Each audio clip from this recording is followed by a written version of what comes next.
दोस्तों, आज जैसे ही लोकसभा की कार्रवाई शुरू हुई, सदन में एक ऐसा तूफान आया जिसकी किसी को उम्मीद नहीं थी। विपक्षी इंडिया गठबंधन के आक्रामक रुख के आगे लोकसभा अध्यक्ष ओम बिरला को महज 2 मिनट के भीतर सदन स्थगित कर बाहर निकलना पड़ा।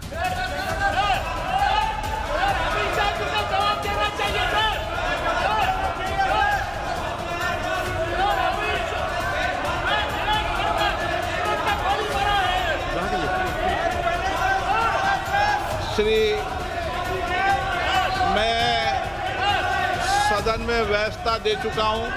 सदन की कार्रवाई आज 12 बजे तक के लिए स्थगित की जाती है।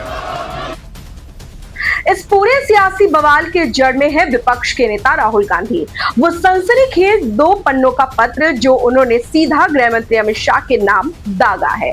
क्या लिखा है राहुल गांधी के उस विस्फोटक खत में? राहुल गांधी ने 20 जुलाई को दिल्ली के जंतर मंतर पर संसद मार्च कर रहे प्रदर्शनकारी छात्रों पर हुए लाठीचार्ज और पुलिसिया कार्रवाई को लेकर सरकार को आड़े हाथों लिया है।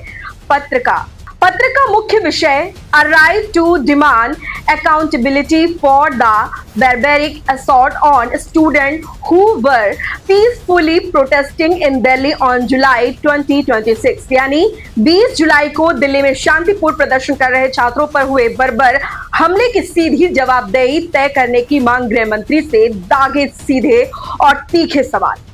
पैलेट गन और जानलेवा ताकत का आदेश किसने दिया? दिल्ली में तैनात सुरक्षा बल सीधे आपके अधीन आते हैं, तो क्या आपने गृह मंत्री के रूप में छात्रों पर पैलेट गन और जानलेवा बल प्रयोग की इजाजत दी थी?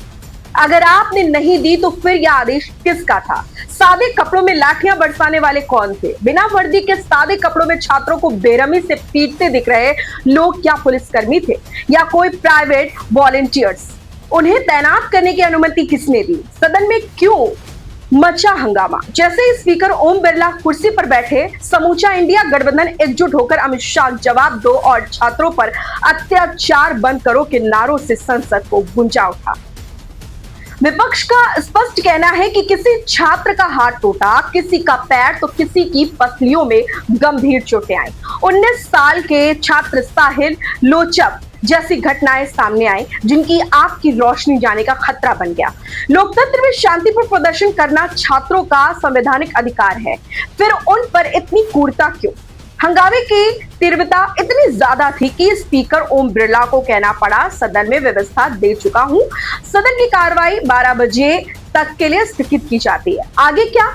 छात्रों के मुद्दे और इस 2 पन्नों की चिट्ठी ने सरकार और विपक्ष के बीच की लड़ाई को बेहद तेज कर दिया।